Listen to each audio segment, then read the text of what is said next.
Hola a todos, bienvenidos a la segunda clase de contabilidad de FB Inversiones. Raúl para acá y los quiero dejar cordialmente invitados en la cajita de abajo a la lista de espera del curso avanzado que parte durante el mes de enero, específicamente cerca de la segunda o tercera semana del mes de enero, pero ya tenemos la lista de espera para este curso avanzado. En la clase anterior definimos la importancia de los estados financieros, definimos algunos términos contables dentro de los estados, de los tres estados principales, y ahora les quiero mostrar un ejemplo de cómo buscar la información a través de lo que también vimos en la clase anterior, que les invito a ver ese video, donde nosotros buscamos la información desde las páginas web gratuitas. En este caso podemos usar el Investor Relation y el nombre de la compañía, pero aquí vamos a usar la información obtenida de la SEC, de la Security Exchange Commission de Estados Unidos, y vamos a buscar, por ejemplo, una compañía extranjera. En este caso vamos a utilizar la compañía Dole PLC, que es una compañía irlandesa que cotiza en la bolsa de Estados Unidos.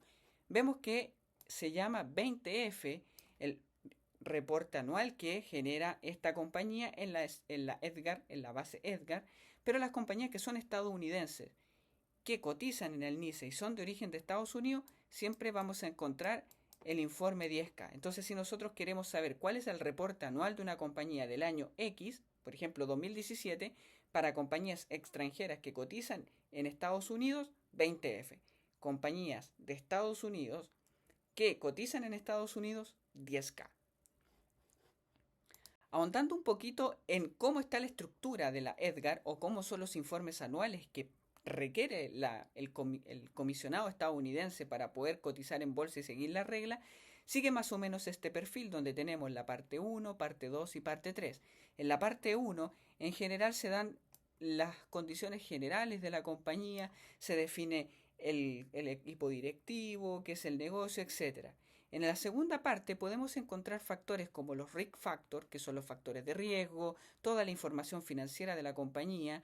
En la parte 2 se especifica un poco más y en la parte 3 se dan algunas conclusiones, se dan algunas tablas, las notas de las tablas propiamente tal, los significados, todo lo demás. Entonces nosotros tenemos la información detallada de una compañía a través de estos famosos informes.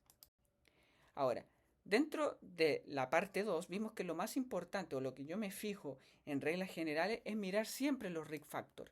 Es sumamente importante mirar esta parte porque nosotros si queremos comprar una compañía cualquiera sea tenemos que entender los riesgos asociados.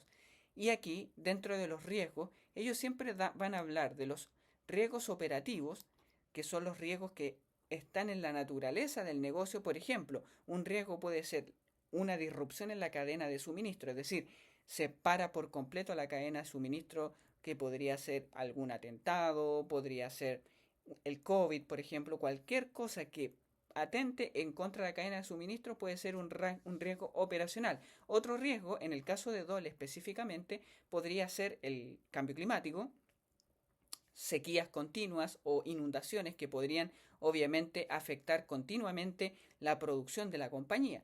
Empresas tecnológicas pueden tener otro tipo de riesgo, por ejemplo, el riesgo de las patentes inherente, de que alguna patente se cancele, de que otra empresa reclame alguna patente. Esto también sucede en el sector farmacéutico, etc. Esos son riesgos operacionales de la compañía.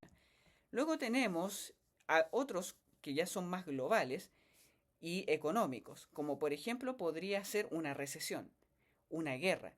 Y también, esto se describen acá, los tipos de interés a nivel global. Obviamente una compañía que cotiza en Estados Unidos que genera en dólares, pero también tiene operaciones en China, operaciones en Chile, operaciones en Colombia, va a estar sujeto al tipo de cambio. Y el tipo de cambio muchas veces determinado por el tipo de interés de un país. Si Estados Unidos tiene la tasa de interés elevada y otros países deciden reducir su tasa, obviamente el spread va a ser mayor y va a valorizar el dólar respecto a otras divisas. Y cuando estas empresas quieren convertir sus divisas a dólares, obviamente necesitan más de esa divisa para la misma cantidad de dólares y eso obviamente hace que los beneficios disminuyan. Por eso vemos que muchas empresas cuando dan sus resultados lo ponen en resultados en base de dólar y el resultado real que es obviamente convirtiendo todas sus divisas.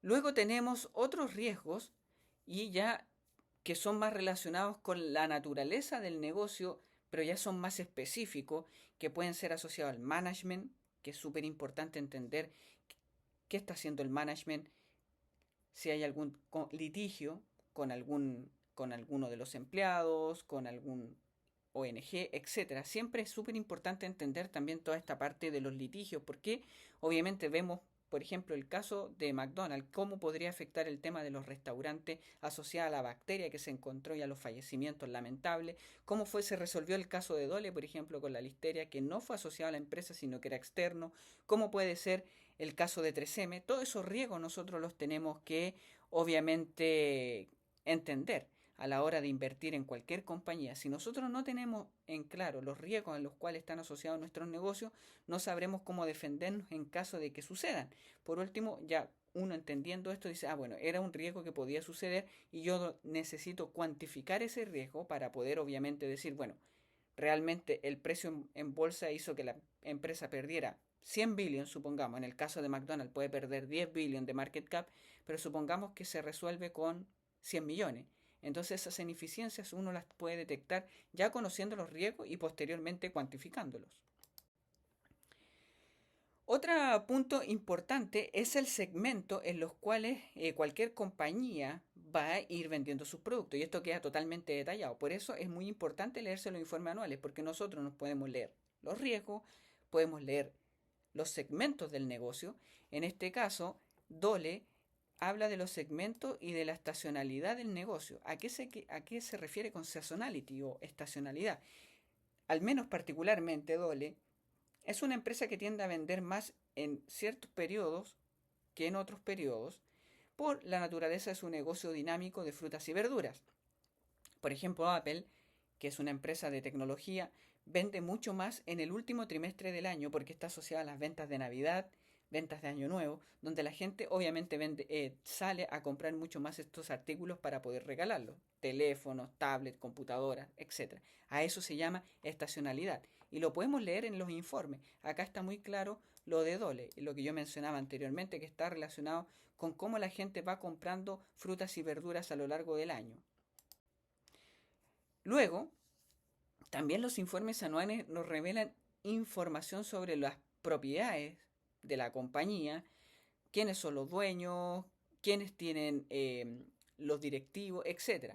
En este caso, dice que Dole, el nombre de la compañía, sus principales actividades como entidad operativa en los Estados Unidos, quiénes tienen derecho a voto, esto quiere decir quiénes son los votantes de la empresa cuando hay que definir salario de los directivos, nueva directiva, una posible OPA, etc.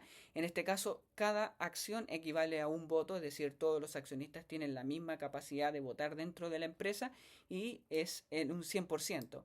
Y bueno, y en la empresa, en la incorporación, bueno, a la bolsa de los Estados Unidos. Luego tenemos un Executive Overview que nos da un reflejo de la compañía, los segmentos de negocio. Por ejemplo, acá nos dice que la compañía tiene segmento de fruta fresca, productos diversificados y Diversified Fresh Product en America and Raw. Aquí obviamente es específico de Dole. Nos está diciendo que tiene un segmento de fruta fresca, un segmento de productos diversificados donde vende productos congelados, lata, enlatados, etc. Y esto los vende tanto o los produce dentro de América, que lo define Canadá, México, Estados Unidos, American y el resto del mundo, Rest of World, que es RAW, Rest of World, que incluye a Latinoamérica y el resto del mundo, que es África, Asia, etc. Aquí nos dice más o menos la compañía en donde en reglas generales ellos van a escribirte dentro de este informe lo más importante de los negocios, cualquier empresa. Nos vamos a una tecnológica, nos va a decir cuáles son sus segmentos de negocio y dónde principalmente se producen o se venden. Y luego tenemos obviamente lo que nos interesa y que lo vamos a dejar para la clase número 3, que son ya los estados financieros. Y ahí nos van a definir, por ejemplo, eso sí es súper importante notar dentro de los estados financieros y dentro de los informes anuales, porque ellos nos explican línea por línea todo lo que nosotros vemos en la tablita de revenue, de income statement, de estado de flujo de efectivo o del balance. Ellos te lo explican. Por ejemplo, acá los revenues netos, si crecieron o decrecieron respecto al año anterior, cómo se han comportado, cómo está el costo de las ventas, por ejemplo, el cost of sale, Lo bueno que tiene la página de Edgar es que ustedes pueden traducir, si no son amigables con el inglés, directamente desde la página web. Es más fácil traducir aquí que traducirlo de los informes anuales a través del PDF. Así que esto es súper sencillo porque si ustedes no entienden el inglés, lo pueden hacer directamente de esta página web y leerlo en español, en cualquier idioma. Nos dice también las ventas generales y administrativos, las ganancias y ventas de activos y otros beneficios netos. También nos da información sobre los income taxes, que son los impuestos al beneficio de la compañía que varían de... Ellos te dicen, bueno, pagamos un 15% de impuestos, pero de ese 15% pagamos un 21% en Estados Unidos, un 10% en Inglaterra, un 31% en Francia, pero en promedio pagamos, haciendo sumas y restas, alrededor del 21%. Esto es súper importante y nos revela mucha información. Pero yo los quiero dejar cordialmente invitados a la clase número 3 que va a salir la próxima semana, porque ahí ya detallaremos lo más importante de los tres estados principales, de los tres estados financieros de esta misma compañía. Los dejo invitados para la próxima semana a la clase 3 y no olviden que aquí les voy a dejar la lista de espera del curso avanzado que parte en la segunda o tercera semana del mes de enero. Un abrazo y nos vemos la siguiente semana. Chao, Lin.